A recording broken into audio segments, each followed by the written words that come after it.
I have seen a lot of hero worship going on in the last couple of days concerning the Russia Ukraine conflict. And look, there are some heroes, and there are people who have acted heroically. Those two things are separate, by the way. And it's good to have heroes. But this is a real war with real nuances. This isn't some fairy tale or storybook. Sure, there are people who've done heroic things, right? There are people who have had badass responses to aggression, right? Like the guy, like the soldiers on Snake Island who told the Russian warship to go fuck itself. That clip has been gaining popularity. There was an old woman who told the soldiers to put sunflower seeds in their pockets so that when they were killed in Ukraine, they'd at least, that sunflowers would grow from them, right?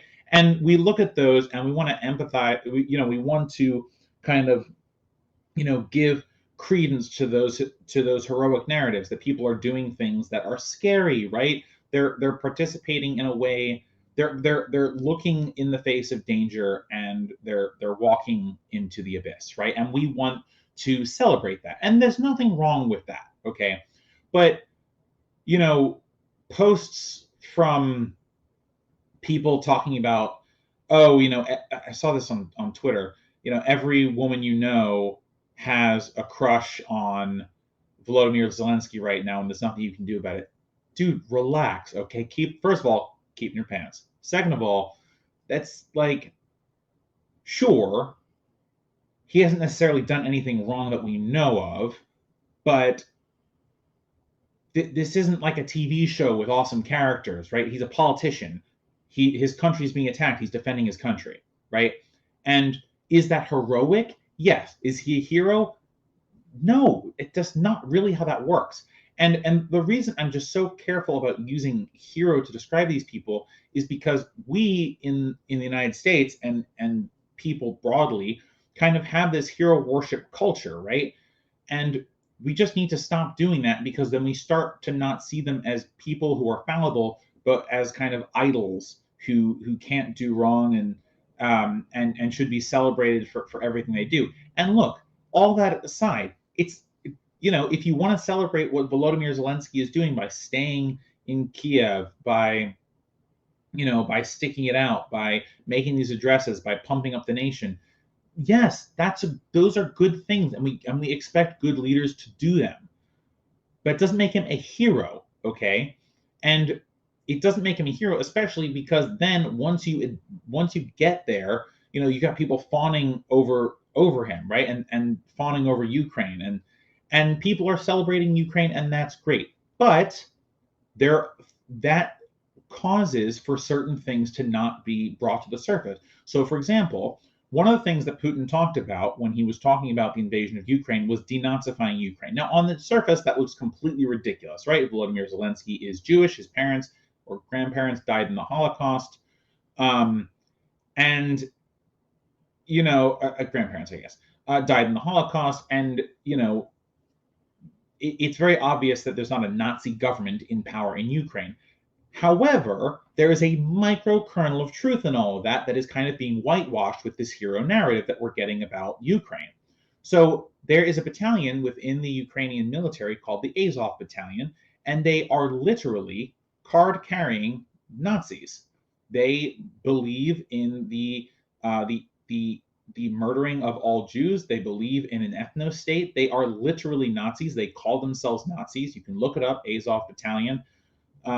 In Ukraine. Okay, so in that, and by the way, the U.S. funded them. We gave them money and we gave them weapons. So is that an excuse to invade Ukraine? No, of course it's not.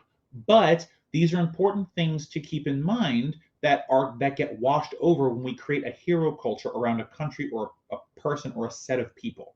Okay.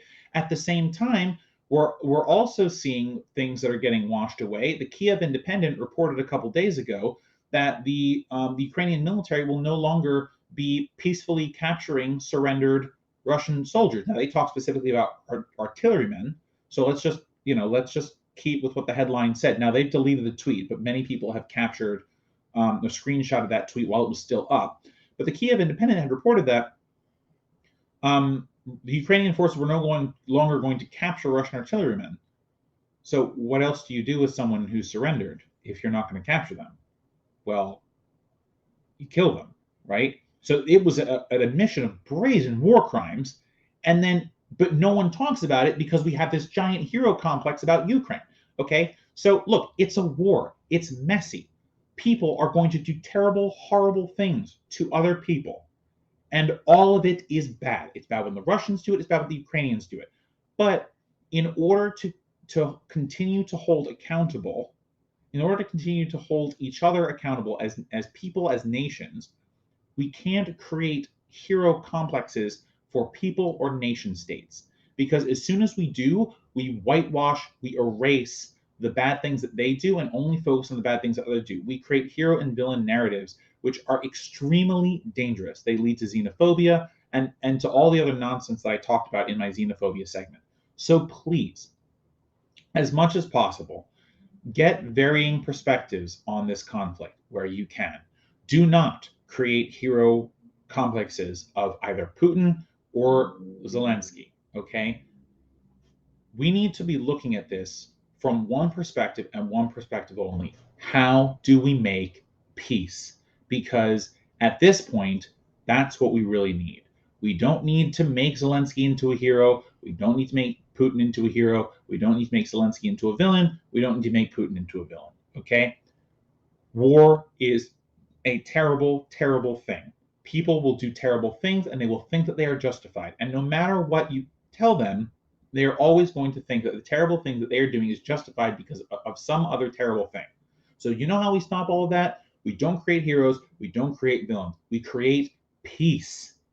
And that is the only thing that can stop the travesty, the tragedy that is going on right now.